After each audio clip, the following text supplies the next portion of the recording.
I arrived in medical school as an atheist, but it didn't last. Because in that third year of medical school, I found myself, as one does, taking care of patients. Wonderful people with terrible illnesses. Illnesses that medicine was not going to be able to solve in many instances. People who saw the approach of death, knowing what was coming, and to my surprise, seemed to be at peace about it because of their faith. That was puzzling.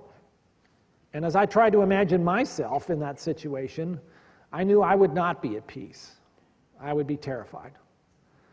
And that was a bit disturbing, but I tried to put it out of my mind until one afternoon when a wonderful elderly woman who was my patient, who had very advanced heart disease that we had run out of options for and who knew her life was coming to a close, told me in a very simple, sincere way about her faith and how that gave her courage and hope and peace about what was coming.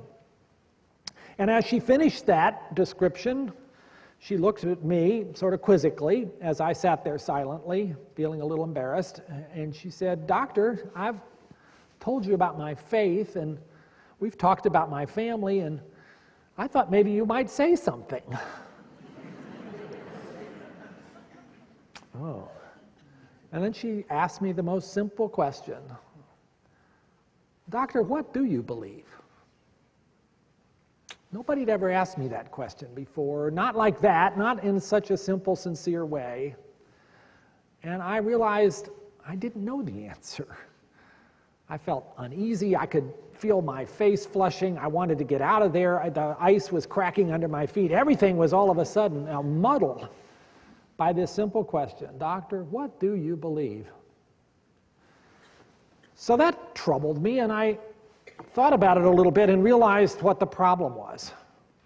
I was a scientist, or at least I thought I was, and scientists are supposed to make decisions after they look at the data, after they look at the evidence.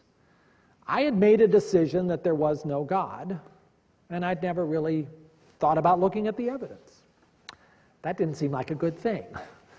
It was the decision that I wanted the answer to be, but I had to admit I didn't really know whether I had chosen the answer on the basis of reason or whether because it was a convenient form of perhaps willful blindness to the evidence. I wasn't sure there was any evidence, but I figured I'd better go find out because I didn't want to be in that spot again. So what did I do? Well, I figured there are those world religions. What do they believe? I'd better find out. And I tried to read through some of those sacred texts, and I got totally confused and frustrated. And there was no Wikipedia to help me either. It's much easier now. There's even a book on the shelf called World Religions for Dummies, but they didn't have that then either. So at a loss, I knocked on the door of a minister who lived down the road from me in Chapel Hill, North Carolina, and said, "I don't know what these people are talking about, but I figure it's time for me to learn. So, okay, you must be a believer. At least I hope you are. You're a minister. Let me ask you some questions." So I asked him a bunch of probably blasphemous questions, and he was gracious about that. And after a while said, "You're on a journey here trying to figure out what's true. You're not the first one. And in fact, I've got a book here written by somebody who went on that same journey from an academic perspective. In fact, it was a pretty distinguished Oxford scholar.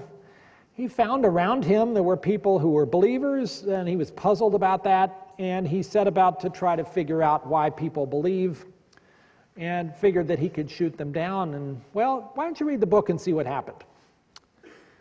So he pulled this little book off the shelf, and I took it home and began to read.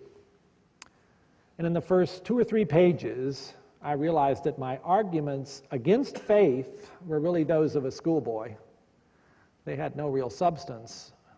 And the thoughtful reflections of this Oxford scholar, whose name, of course, is C.S. Lewis, made me realize there was a great depth of thinking and reason that could be applied to the question of God. And that was a surprise. I had imagined faith and reason were at opposite poles. And here was this deep intellectual who was convincing me quickly, page by page, that actually reason and faith go hand in hand, though faith has the added component of revelation. Well, I had to learn more about that. Over the course of the next year, kicking and screaming most of the way, because I did not want this to turn out the way that it seemed to be turning out, I began to realize that the evidence for the existence of God, while not proof, was actually pretty interesting. And it certainly made me realize that atheism would no longer be for me an acceptable choice, that it was the least rational of the options.